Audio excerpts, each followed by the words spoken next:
Oh, hello and greetings. Welcome to Star Trek Discovery Pod, a sometimes funny, trying to be smart podcast covering all things new and classic Trek.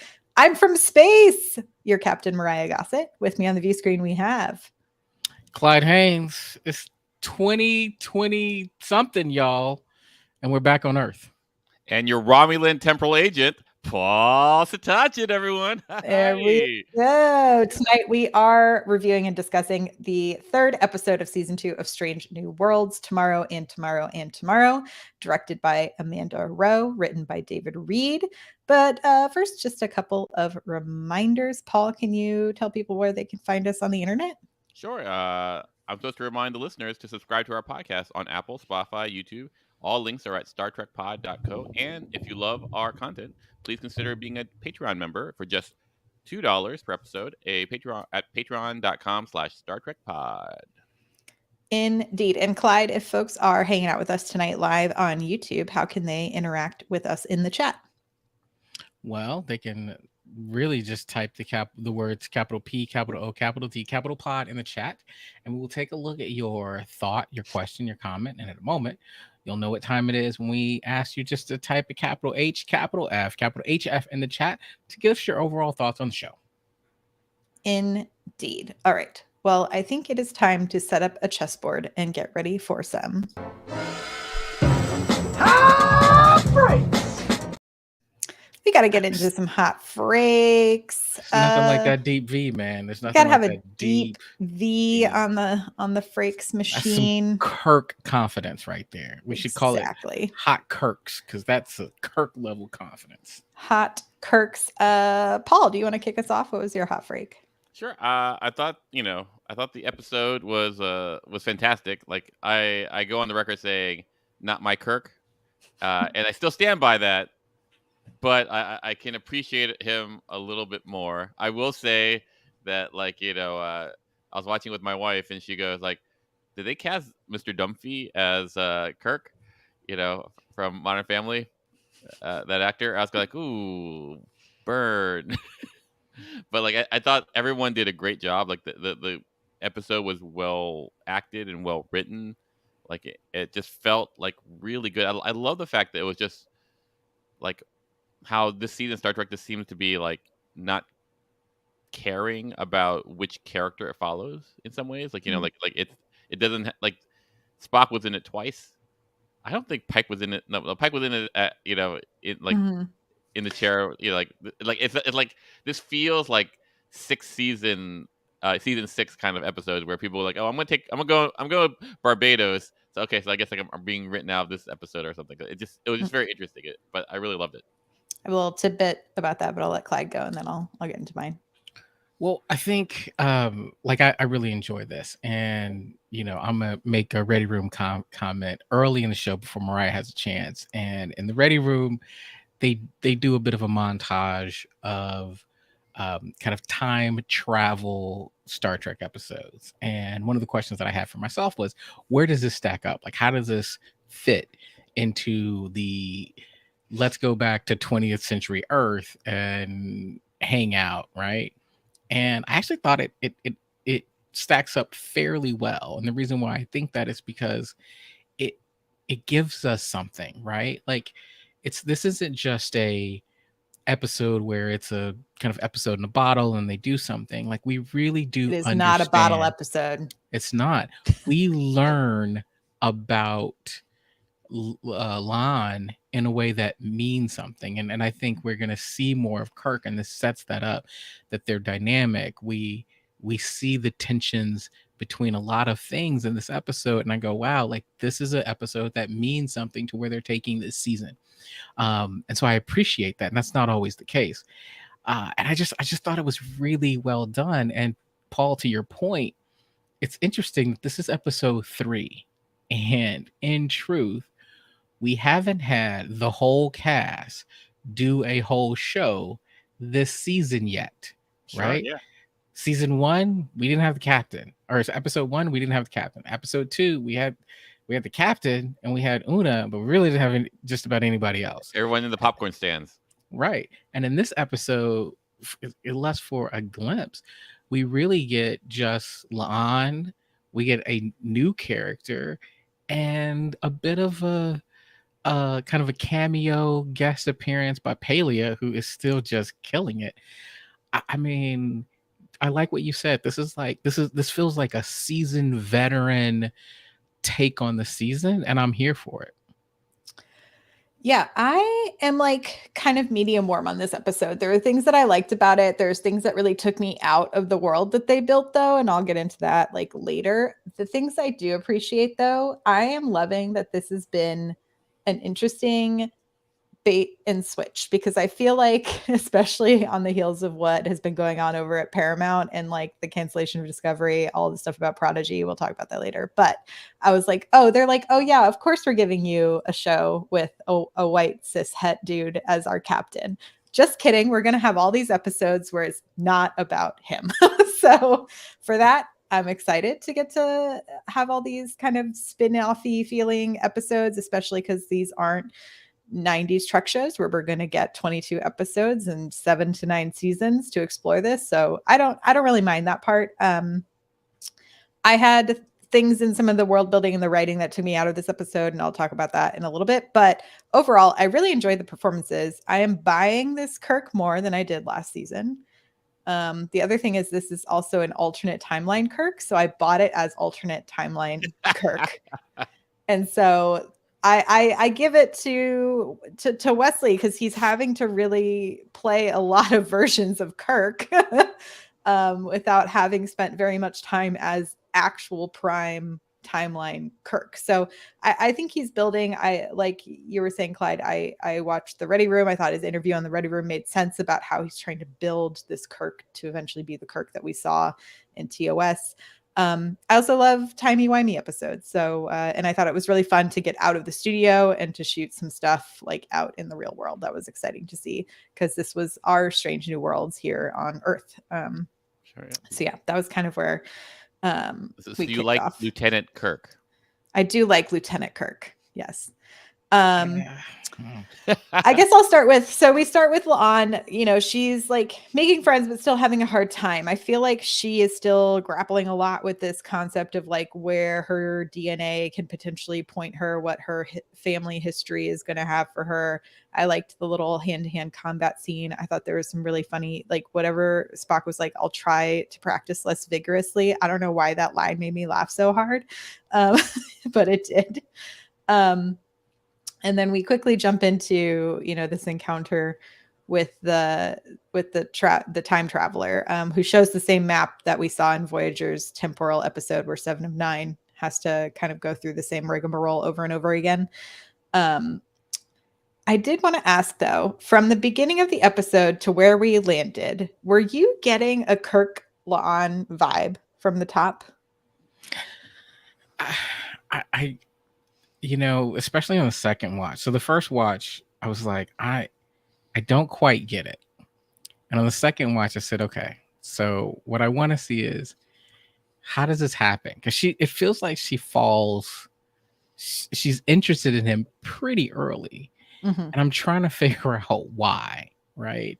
And so to answer your question, not really. I just assumed that maybe, you know, maybe that was her type. Like, you know, like he, you know, there's those moments where he walked in the room and she's kind of like, he's good at chess. He takes off his shirt in the roots to like, only put on the same hoodie again. No, Yeah. well, maybe, I don't know. Yeah, I mean, it was same hoodie and a different jacket. I'm like, dude, you did not have to take off your shirt to change jackets. But He I'm did. not. I'm not trying to be a hater. I'm not hating. He's, but you know, he's setting up the Kirk that we know.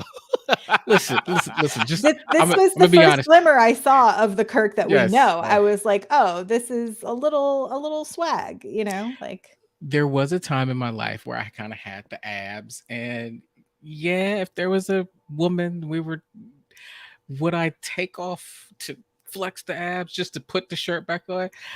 I'm not gonna be that mad at him, but I thought it was unnecessary. I felt like I had to grasp there to answer your question, right? Mm-hmm. Like I had to go, sure, but there wasn't like time for this connection for me to be like, oh, that's obvious.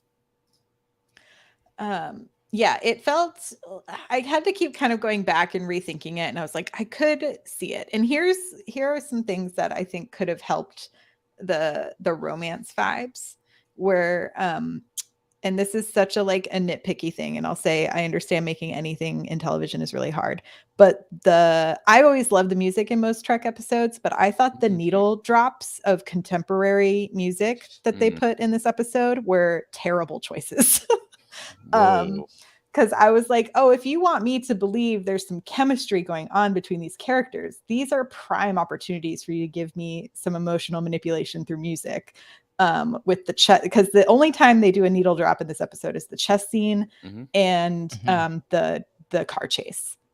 And the car chase was even more disappointing to me. But it's like if the chess scene is supposed to be this initial spark of like, oh, he's not just a handsome guy to look at, like he's also clever and funny. Like I needed something there, and it was not delivering for me.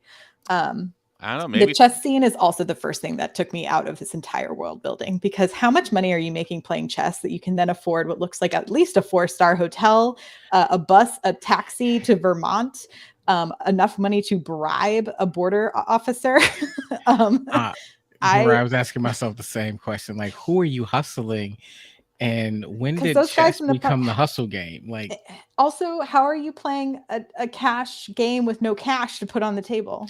I thought that too. Like, did you hustle somebody and be like usually it's just gonna say usually in the situations it's all right, here's my 100 versus your 100, and the guy over here holds the 100, right? Like, dude, Clyde, are you playing chess in the park for $100 a game? I wasn't saying chess. I have no doubt. It's not. I have no doubt that Kirk can play chess that well. That is not the doubt. The doubt I have is that all of those people who would be there playing for cash in a park in Toronto are gonna keep playing you after they've seen you hustle at least 3 people. Like that crowd is gone. So like unless you found just like the gimmick. I thought in my mind when he was like, I got an idea, I really thought he was going to turn around and busk like playing like drums or like a bucket. I was like, that would have been hilarious.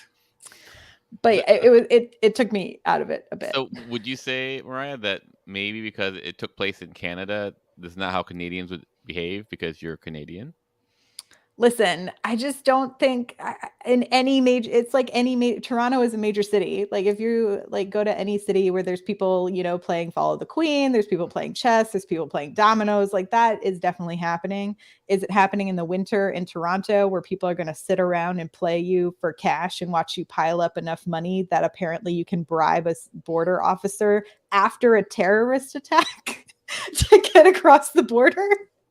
It's a really good point. That's a really good point. That should have been sus, right? Because that should have been incredibly sus. And like, how are you gonna get out of Canada with no ID? It was one of those things where it was like I could have like dealt with some of the creative leaps, but there was like and I'm like, I'm already down with time travel. Like I'm here for this, but then it's like you're gonna have him hustle for enough money. Then you're gonna have them staying at like a very nice hotel. They don't have an ID. They don't have a credit. They don't let you stay at a hotel without a credit card. They don't let you stay there without an ID.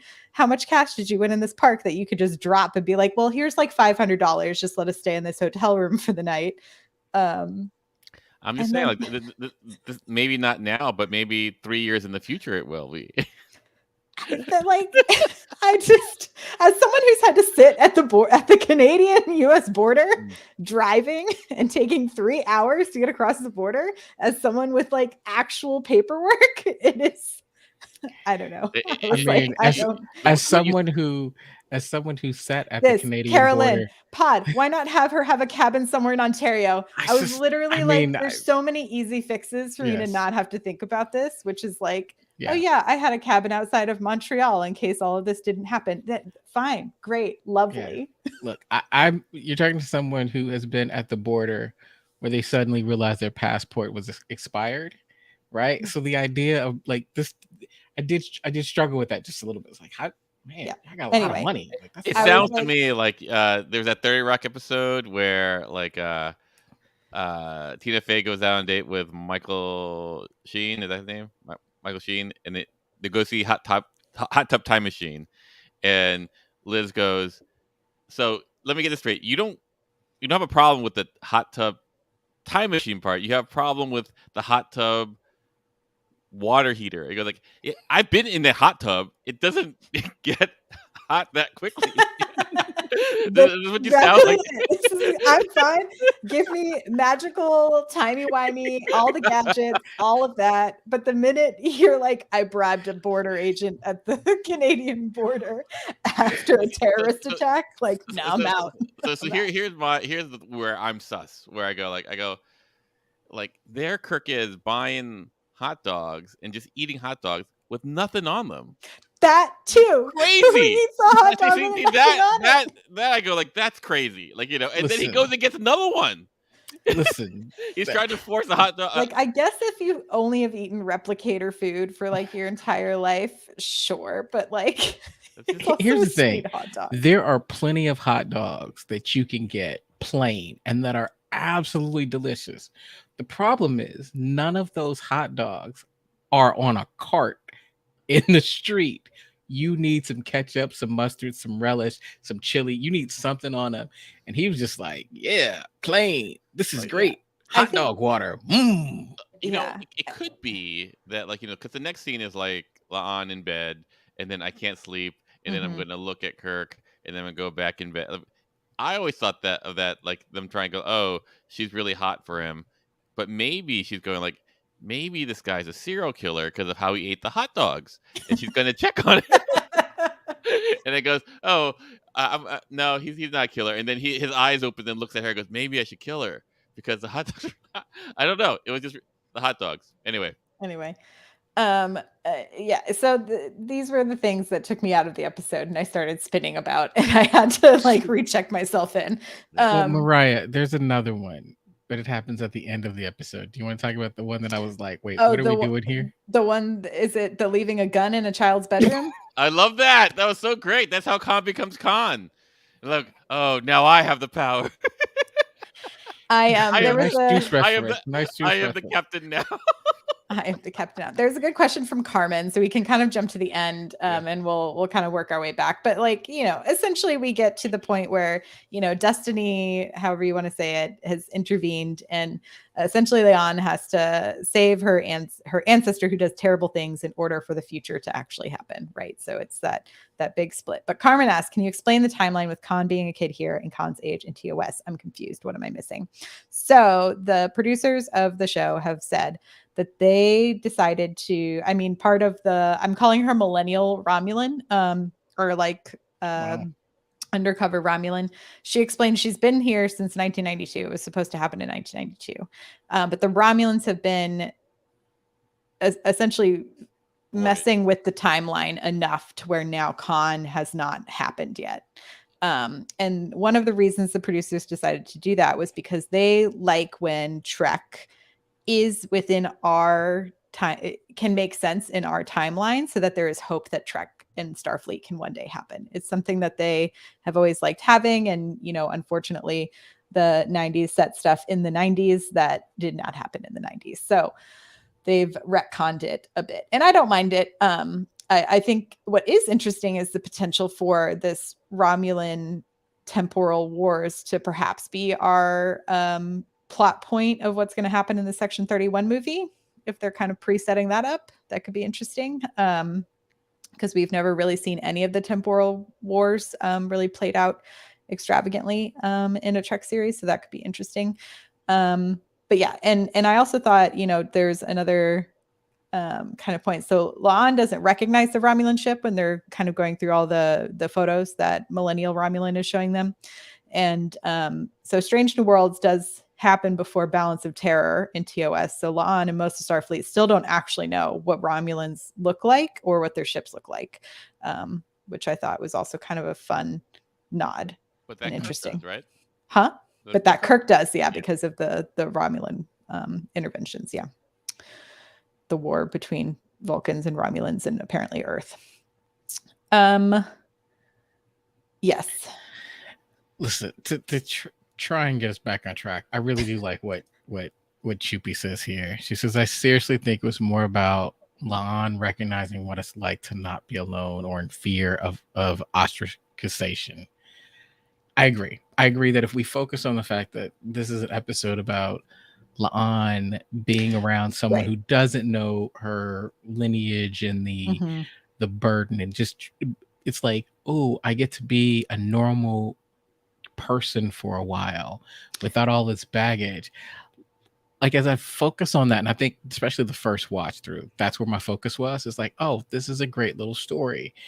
Then you start to pull threads, and then there are more threads. But if we focus on La'an, it was a great vehicle for her. It just, the It's I didn't realize that in the future, in that you're not allowed to change your last name. I mean, it's probably like a do if you, it's like how much do you want to hide, yourself from yourself, I guess. But Sure, but like if you're worried about people treating you like like a monster, and you're afraid that you're a monster yourself, just change her name to Jenkins, and she could be La'an Jenkins, that's and right. no one would ever know. Yeah, no, it's just one of those things. Like, but I get it. Like, I get that there's like we do we don't always do the things that solve our problems right. for reasons. Yeah.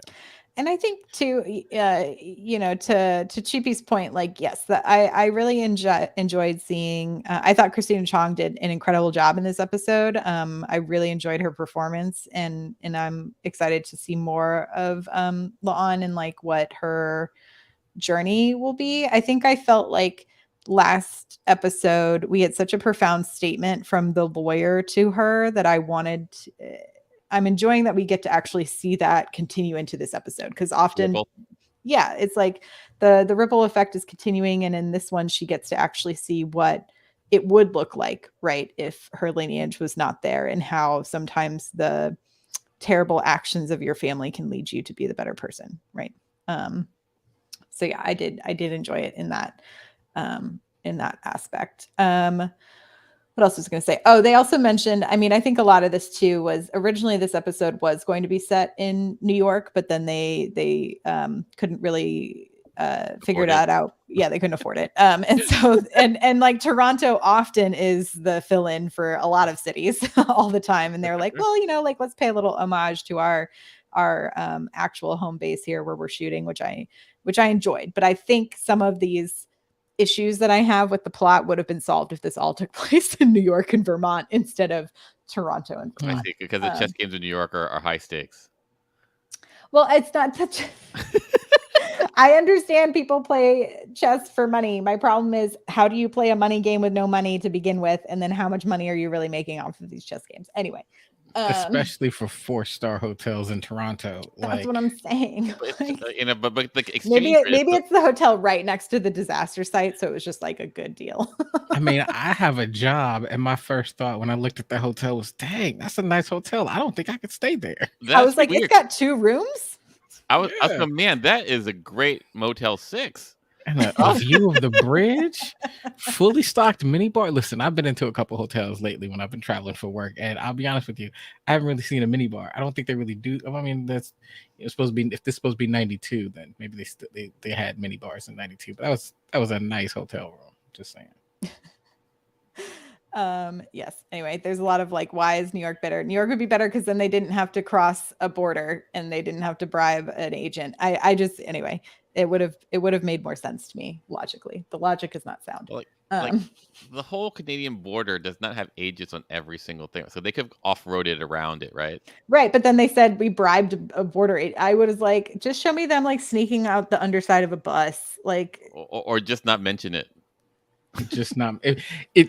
It'd be interesting how many people would have caught it if they didn't mention it. Maybe like they were there for like months and he played a lot of chess. It'd be a lot of bank. A lot of bank. This is an interesting question from Adrian. Why did the Romulan show them a picture of a Romulan ship just toying with them? I think that was a test for the Romulan to figure out if they were actually Starfleet or not.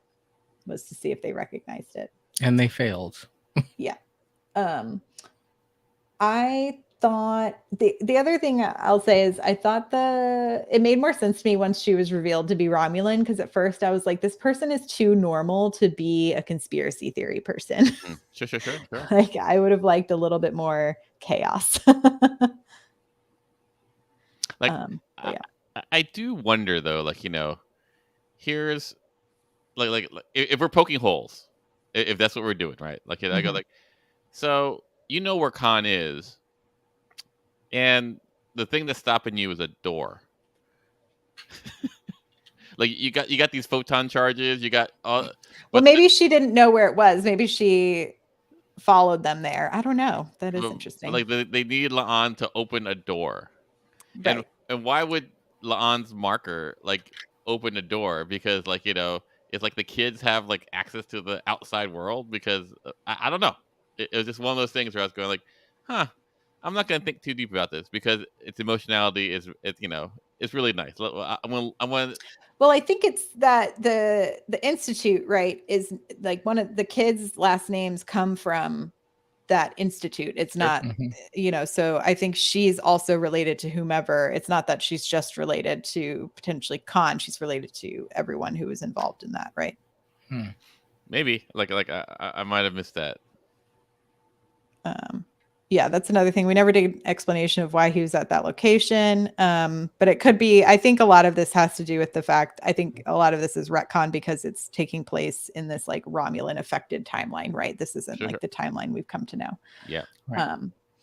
I also really enjoyed Pella in this episode. I thought she was great. I liked the weird antique store.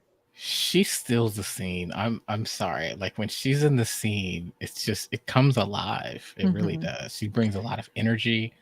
I enjoyed her. I enjoyed her performance quite a bit. My other question for y'all is, do you think she knew to give La'an a clue at the top of the episode to be able to find her? Or did La'an end up inspiring her to become an engineer? Well, what's really going to bend your mind or scramble your noodle ladle is, what if was I going to drop the spoon? I know where you're going with that. So, I butchered the Matrix reference, but it's okay. Don't worry, Clyde. Don't worry. After we're done, there'll be some cookies for you. You'll forget all about it. Thank you. But like, I think it was not bookended the way that I would have liked. Like, she said the Vermont thing. I wish at the very end that there was like a close up on her when she sees La'an and like a wink, like that she knows that she's back. Because Pella would have known that La'an goes back in time the moment that Yeah. And they did that very well in like what you call it, Broken Time Zero, like in with Whoopi Goldberg and Jean-Luc. So that happens. So I just they could have talked about it, but even not. Just a nice watch, yeah, something like that. So, some acknowledgement of like that. Just a I mean, hold that look for a second when she came onto the bridge. Exactly. She just looked up and just held that look for just a second. That's what I was looking for. Like I was like, oh, they're gonna do that, and they didn't. I was like, I don't quite understand. They probably got it, and then they probably cut it for some reason, probably because they need another 4 seconds of La'an crying. I don't know.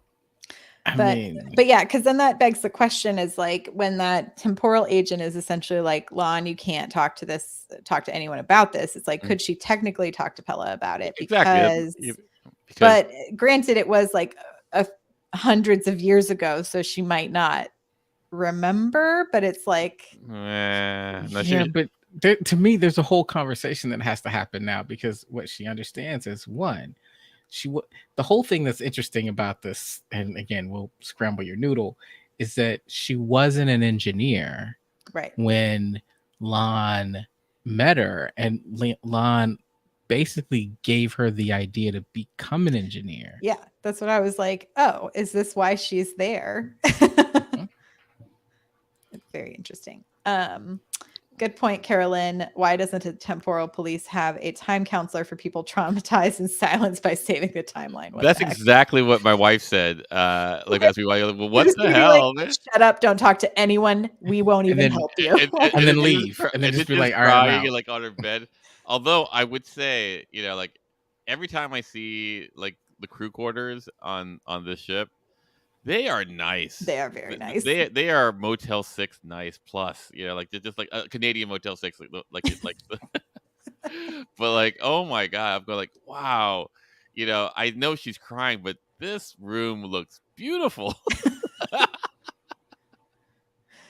I did want to. What did you all think about Kirk's this timeline? Kirk, his sacrifice for essentially his knowledge that hopefully Earth will look better on the other side of all of this. Like, it's a tough thing because like, is there a point where life gets so bad that you go, it's not worth living? I like, maybe in another life I'd be better. Like yesterday's Enterprise did this, right? Picard goes like, hey, maybe you go back and change the past because we're gonna lose to the Klingons. Like, and that happens uh in fiction. Like, I have to look at my life and go like, oh well, if I send you back, then I will never existed. Would I want that? And go like, I don't know. Sure, why not? Like, I mean, I felt like I get the sacrifice because they have this conversation, abbreviated as it might be, that like, look, your existence kind of sort of sucks, and your existence in my timeline is kind of sort of great. Like, your brother's still alive, there's sunsets, you were born on Earth, like everything's great. So you know how to drive a car in this timeline. Exactly. Like, you have a whole list, and not for nothing, you're not there yet, but we all know, and you're going to become a great, great, great, great captain. Like, all this stuff. Well, she doesn't know about the great captain yet. She doesn't. I'm saying she doesn't, but we do, right? Right, so right. I look and go, it's better. You don't want the life that you were living. This is a better life for you. I just don't know that he needed to be shot like that. There was something there that I was like, do we have to shoot him? I love that. I love that he was mouthing off and pop like a punk. I don't know if like it's the just line like that she said. Also, she like, said, go ahead. Oh, the line that she said, she was like, well, at least I get to kill Kirk. Like, because no one has ever been able to really do that. Yeah. I thought that was one of the probably the funniest moments of this episode. Yeah, I don't know if it's just like the time we're living in, and it's also we very rarely see like guns in Star Trek, right? It's very rare. And so I started counting how many shots she had fired off, especially once I realized that La'an leaves the gun in the child's room, which was like wild to me. And then I thought it was interesting that the Romulan essentially like cyanide her body, Sure. was that like Tao Shiar type stuff. Yeah. I thought that was like an interesting effect. I did also wonder, I thought La'an might go back to Kirk's body and like teleport both of them to see what would happen. Because I'm like, well, now you've just left someone from the future's body in the past, I guess. So I don't know. Yeah, no. Like, you mentioned we don't see kind of guns that often. I was thinking back to kind of the TOS episode, A Piece of the Action, that I think a lot of people call the Gangster Planet. The 1920s Gangster Planet. Yeah. Where they had all these Tommy guns. But I still don't know that, and I can't remember that episode enough to know, did anybody actually get shot in that episode? This is something that we don't see very often, which is why maybe it felt a little bit different to me. Like, I feel like we're always there might be bullets flying, but I don't know that people actually get shot. And this was especially our characters, right? Right. Like, we've always come to know that these, but I thought it was smart in the sense that like, oh, this isn't our actual Kirk. Like so Prime like, Kirk. This isn't Prime Kirk. Yeah. So like, these characters can be lost. But it did kind of remind me, I remember, I think it's like season 1 of Discovery, when they go onto the sister ship and it's like all of the damage is done there from the tardigrade. Yeah. And like there's like actual, I was like, oh, this is contemporary Trek. Like we're getting dead bodies, like that was something we hadn't really seen, like that kind of carnage, I think in Trek in a long time. So I think, it was another reminder of, I don't know, just like the changing tastes of television. Well, it's also, I also think what's interesting about Kirk, so there's some things in here that I do find funny, right? Is that when we think about Kirk and TOS, right? The ongoing joke for decades now has been the red shirt joke, right?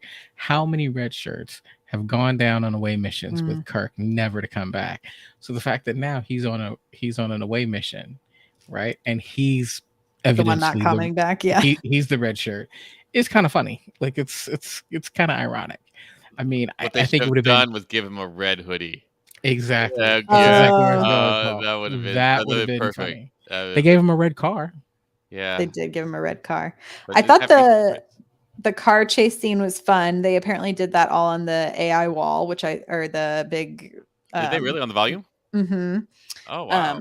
For all of the interiors and all the interior shots, and the way they staged that looked great, and I thought it actually looked really good, even with the cuts to the street stunts. I thought that looked really cool. But again, that song choice was terrible for that car chase. It was a song about doing ketamine, by the way, which I thought was wild. A wild choice. So the first time I watched it, I watched it on my computer, no captions. And I was like, okay, this is an interesting song choice. I didn't think anything of it. The same time I watched it on my television with the captions on. And not for nothing, it was like, there's a line in there that's like, maybe I did Molly. And I was like, this is interesting. Okay. I don't know. I was captivated by all the Tokyo drifting that there was happening. He was having a good time driving for someone who didn't quite know how to drive. They were going for that Star Trek Beyond moment. Here's the thing: the Star Trek Beyond moment is one of my top 5 needle drops in a movie of all time. It's sabotage. and it was in the first one, right? It was when he's driving the car as a kid. Well, there's that one. That's a great needle drop moment too. It's the same song. Yes. So I was just like, y'all, like we can. That is a great. That's the one we're talking about. The one where the car goes off the cliff and he jumps out. That one. That is a great. Not only is it a great needle drop, but you want to talk about a car chase and like that quintessential like Kirk, like vibe. That was this.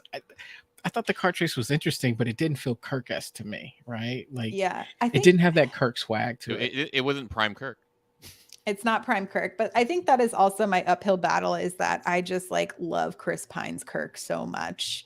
And it is so fresh in the mind still that I feel like it's not fair to Paul Wesley, like how the hill I'm asking him to climb, but I'm like, I know he can do it. I know he's charming and like he has the right look and he's got the, I can see 100% why he was cast, and I think it will eventually get there. It's just like that. It's like the RuPaul's Drag Race categories, right? Like I need the charisma, uniqueness, nerve, and talent, and I can see the nerve and talent, but I'm looking for the charisma and the uniqueness. It sounds to me like what you're saying is that he's not your Kirk. He's got Kirking to go. But to be fair, he's just lieutenant, right? Like there's 10 years of growth. 10 years of growth, like like that. But it's like we see Ensign Kirk in Star Trek 2009. Anyway, I think that's the interesting thing that makes this a hard show, right? Like I'm loving Strange New Worlds, like it feels like Trek, like I'm all here for it. But there's a degree of difficulty here because ultimately you've got to bring in characters that, I mean, you're recasting characters. Yeah. And there's a lot of thought, effort, and success that have gone into these characters. Now, listen, the way I look at it is you went Leonard Nimoy, you went was it Zachary Quinto, Mm-hmm. and then you went Ethan Peck. Like you went 3 for 3. Your luck was gonna run out at some point, right? Like, and I love Celia Gooding as our Ahura. I think she's a great Ahura. Mhm. And yeah, like to your point, Clyde, yeah, it is really hard to recast these characters, especially when it's not like just a full drastic recast. You know what I mean? Like not right. a full reboot. Like we're not like And in building to those fairness, people we know. I was very suspicious. Like when I first learned that they were rebooting Star Trek with kind of the you know, J.J. Abrams first. I was like, how are you going to do this? Like, these are characters that are really set in stone. And I was thinking, how do you recast, particularly Spock, Kirk, and McCoy? I was like, that's going to be really, really tricky. And they nailed that, right? This time around, I'm like, man. And I feel like the one you had to get right was Kirk. And I'm just, we'd all be complaining if anyone wasn't like up to snuff. And like, I think he will get there. And I don't know, because like Chris Pine, like I was super skeptical of Chris Pine when he showed up, and he I was not. He's my favorite Chris, but that's my bias. Well, but like within 10 minutes of the film, I was like, oh no, this dude has all the Kirk swag I need. And I think that's what I'm missing from this Kirk.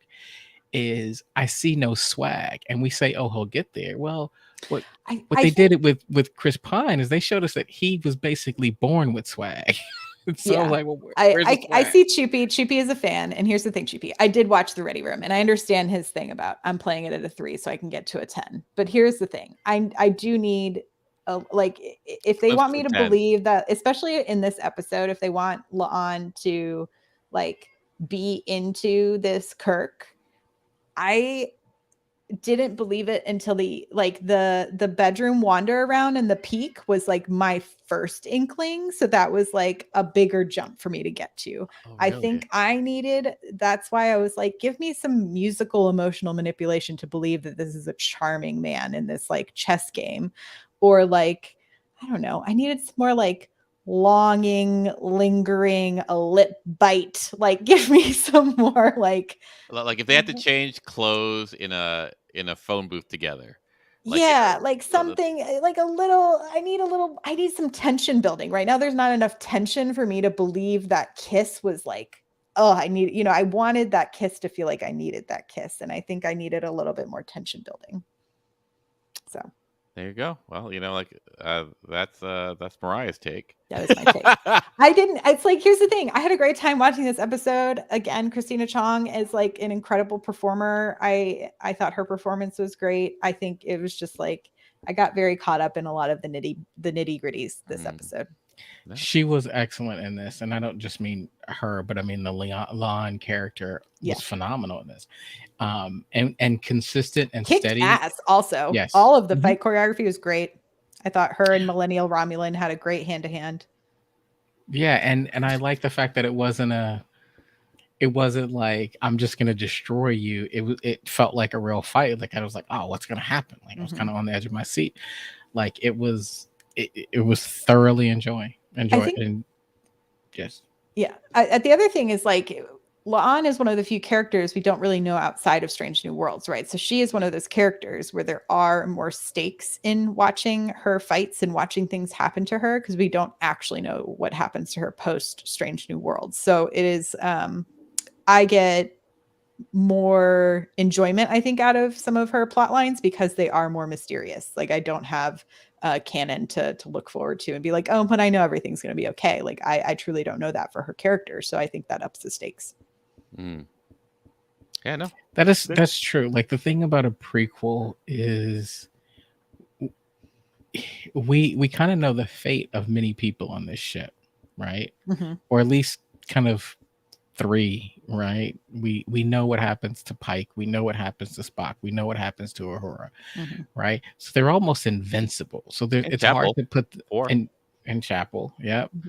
So it's hard that they are characters who we ultimately go, no matter what dangerous position you're in, you're going to be okay. Right. Right. So, which is kind of the thing we talked about the first episode when Chapel was in that kind of in the spacesuit. We knew she was going to be okay. Right. Like, it's hard, like, no, she's not going to die. We know she's not going to die because she makes it to the next series. Right. Yeah.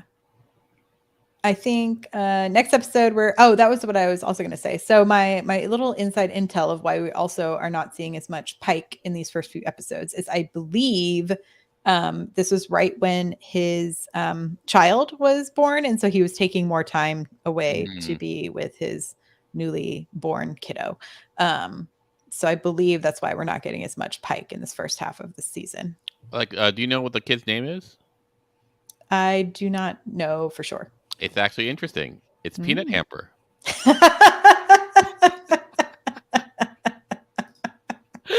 We had almost gone the whole thing. I'd been trying to think about it, but I had a thing saved for this back half, but you beat me to it, Paul. Way to go. Walked right into that. Like, he's like, oh, it's interesting. I'm like, oh, what is it? I'm thinking. I'm trying to guess in my head. I can't remember if I was like, I've maybe seen it on the internet, but I don't know. A lot of times, and I respect that people don't share like their kids' information on the internet. So I was like, this is fascinating. Like, what is it? Like, is it an homage to a character? Or, oh, what it is? And then you just hit me right in the face with the Peanut Hamper. I did see it coming. Okay, nice one. Well done. Thank you. Well and played, the Paul. needle drop, the Beastie Boy needle drop. Can't stand it.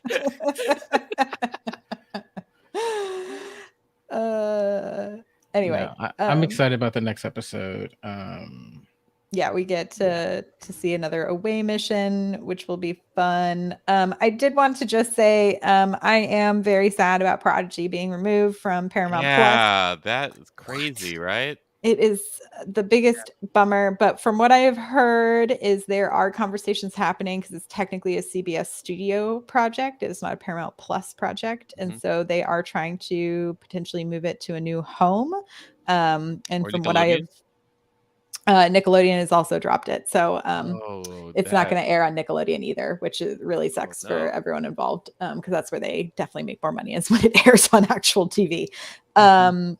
So the things that the Prodigy crew have said are helpful for them is there is a petition going around. I will put the link in the show description of the podcast, and we've been sharing it on our socials. They also said if you can purchase the DVD, which is only the first 10 episodes, which is also very frustrating. DVD Blu-ray is available. You can also purchase it on like iTunes and Amazon if you want to purchase digital copies. Those are still available for purchase. And then they said buying any of the like merch, the toys, the video games, the comic book, like anything Prodigy related helps their case to show that the audience is there. So I hope that they find a new home. And Paramount, you said you were the home of all Trek, and now that's not true. So you're liar, pants on fire. And not in a fun way. That's really disappointing. I mean, I felt like it was just a year ago where I was thinking like, wow, I'm gonna have all this Trek for the foreseeable future. Yeah. And Paramount has just said, just kidding. We want a tax write-off. So it's a big bummer. We are hopeful for the whole Prodigy crew that it gets picked up somewhere else. But yeah, please support them in any way you can. So what's left? So no Prodigy, no Picard, no Discovery. So we have Strange New Worlds. We have the upcoming Academy series and the Section 31 movie. What about Lower Decks? And Lower Decks. Okay. We're still okay, guys. We're still okay. We still got a lot of Trek, but we're not on the red yet. We're not on the red yet. Yeah. Am I mistaken? Aren't you two going to be at Comic-Con soon? That is true. If y'all are going to be at Comic-Con next month, I don't know if they've announced our panel yet, but Clyde and I will be on a panel. We will tell you all when we have full details of when and where, but I'm very excited about it. Yeah, when's Comic-Con again? Like, is it the 14th? Or what?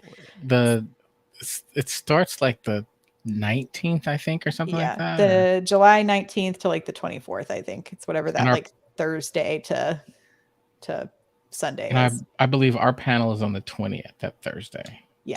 Cool. Yep. There is one last season of Disco. It is in post-production, but I think they are stuck, P.W. Gregory, because of the writer's strike. So we also are supporting our writers in getting all of the things that they need. Where's Comic-Con? San Diego Comic-Con. We will be there. Going to be very exciting. But yeah, so they were doing reshoots, but I don't think they finished it because they need writers to finish reshoots. So that's why writers are necessary. And I hope that they get everything that they deserve. Also put links to the Entertainment Community Fund in the show description, because we should also be supporting all the people who are not working right now. Anything else, guys? Hate to leave us on a bummer note, but yeah. So I think Strange New Worlds has been really good so far. I'm excited for the rest of the season to continue. Next episode looks dope from the preview. And it's always a joy hanging out with you guys. So there's that. And our crew, our live stream crew.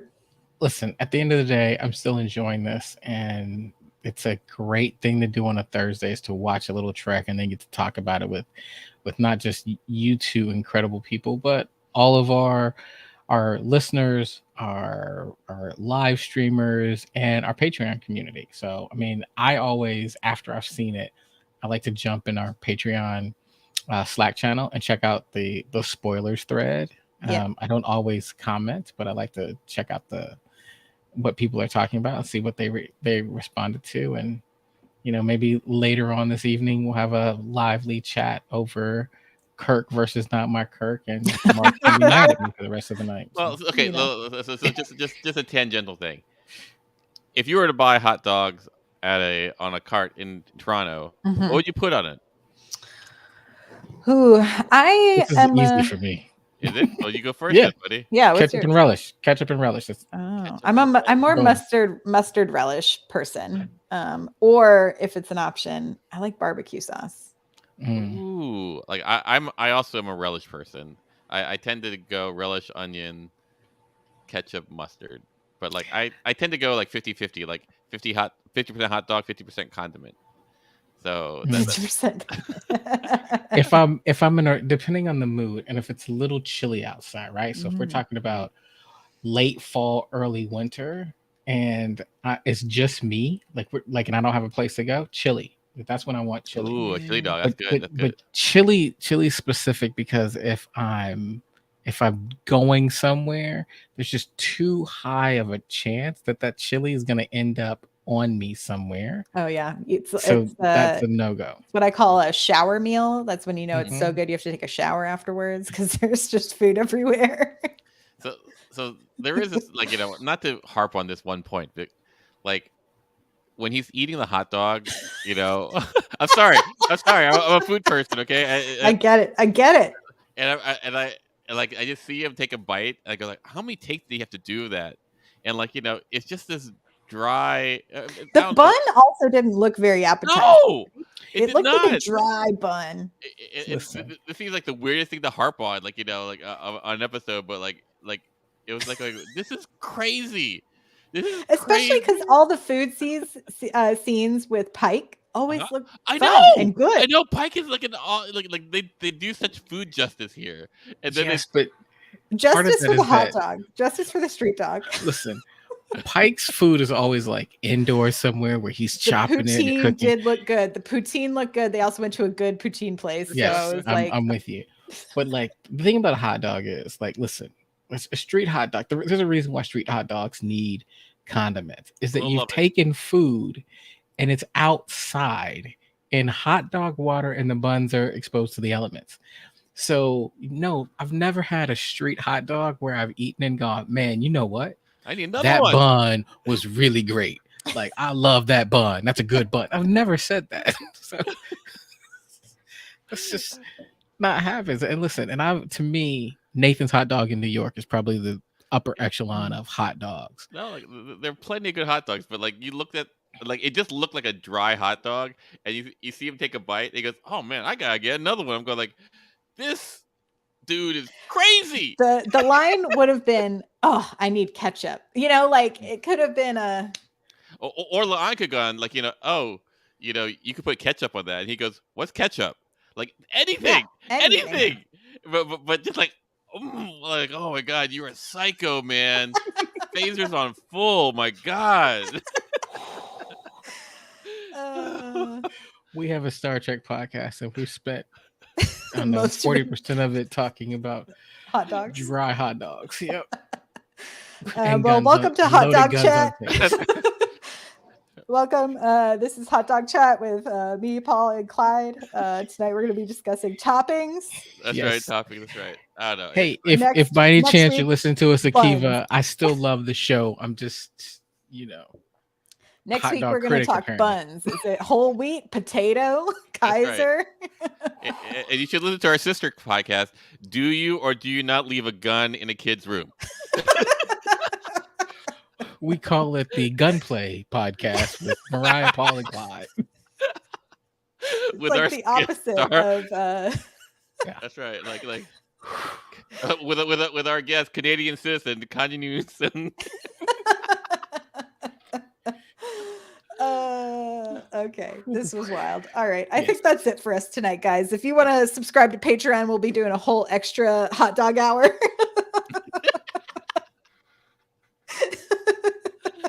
Don't tempt me with a funny idea, because we will do it, guys.